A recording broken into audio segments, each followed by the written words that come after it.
TV news కి స్వాగతం. ప్రఖ్యాత ఇంజనీర్ డాక్టర్ కేఎల్ రావు 124వ జయంతి వేడుకల సందర్భంగా Vijayawada Durga Ghat international model guest house దగ్గర డాక్టర్ కేఎల్ రావు విగ్రహానికి మంత్రి నిమ్మల రామానాయుడు పూలమాల వేసి నివాళులు అర్పించడం జరిగింది. అనంతరం జరిగిన కార్యక్రమంలో పాల్గొని పలువురు సీనియర్ ఇంజనీర్లకు సన్మానం చేయడం జరిగింది.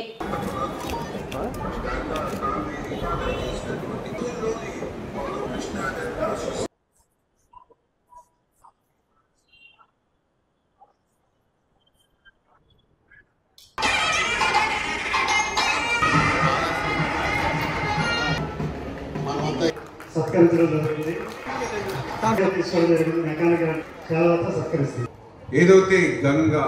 మహానది, గోదావరి, కృష్ణ, కావేరి ఇట్లా ఒక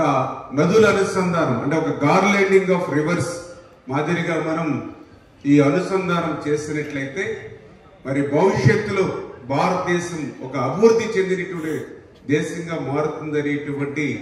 కేఎల్ రావు గారు ఇచ్చినటువంటి ఏదైతే ఆ స్ఫూర్తిని ఈరోజు నరేంద్ర మోడీ గారు కానీ చంద్రబాబు నాయుడు గారు కానీ కొనసాగిస్తున్నటువంటి పరిస్థితి. మరి మన కృష్ణా నది మీద ఉన్నటువంటి మన నాగార్జున సాగర్ గారు, అదేవిధంగా శ్రీశైలం ప్రాజెక్టు కానీ, అదేవిధంగా మహానది మీద హీరాకుడ్ ప్రాజెక్టు కానీ,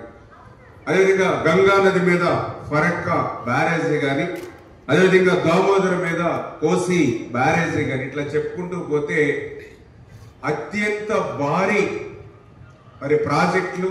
బహుళార్థకమైనటువంటి ప్రాజెక్టులకి శ్రీకారం చుట్టింది కేఎల్ రావు గారు. అటువంటి కేఎల్ రావు గారు మనవాడు, మన తెలుగువాడు అవడం మనందరికీ కూడా గర్వకారణమైనటువంటి విషయాన్ని కూడా ఈ సందర్భంగా తెలియజేసుకుంటూ పోలవరం ప్రాజెక్టుని ప్రశ్నార్థకం చేసి పోలవరం ప్రాజెక్టుని ఇంకా భవిష్యత్తులో చూడలేమేమో, తెలుగు ప్రజలు పోలవరాన్ని మర్చిపోవడమేమో అనేటువంటి పరిస్థితికి గత ప్రభుత్వం నెట్టేసినటువంటి స్థితిలో మళ్ళీ ఈరోజు ఈ కూటమి ప్రభుత్వం అధికారంలోకి వచ్చి ఈ పోలవరం ప్రాజెక్టుని మళ్ళీ గాడిలో పెట్టి 2027 డిసెంబర్ కల్లా ఆ పోలవరాన్ని పూర్తి చేసేటువంటి లక్ష్యంతో ఈరోజు ఈ ప్రభుత్వం పనిచేస్తుంది అని అంటే ఈ పోలవరం పట్ల ఆ యొక్క గోదావరి యొక్క వరద జలాల్ని ఆ యొక్క కేఎల్ రావు గారు ఆశించినట్లుగా అటు ఉత్తరాంధ్ర కానీ రాయలసీమ కానీ తీసుకెళ్లి అనుసంధానం చేసేటువంటి ప్రక్రియకి